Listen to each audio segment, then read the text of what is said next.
À la police aussi, on parle de renforcement de capacité des unités d'élite de la police nationale.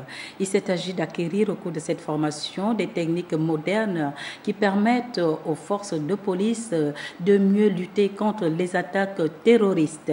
Georges Kambila, Syriac Harris, reportage.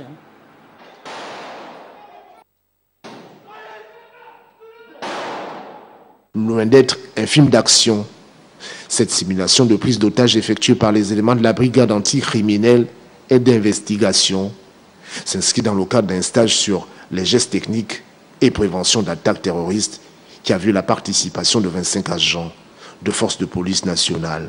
La formation que vous venez de suivre, riche d'enseignements, vous permet désormais de posséder des techniques modernes de lutte contre le terrorisme.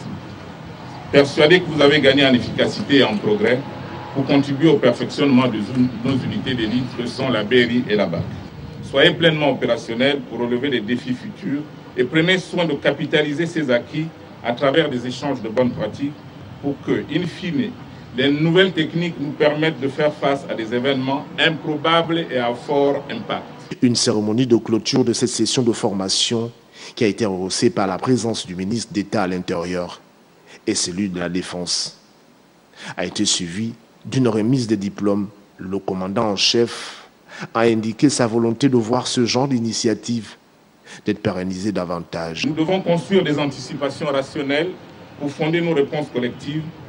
Pour cela, il nous faut développer ce genre d'activité de renforcement de capacité à travers une approche systémique s'endossant sur les cas et les prémices visibles dans le monde en général et dans la sous-région en particulier.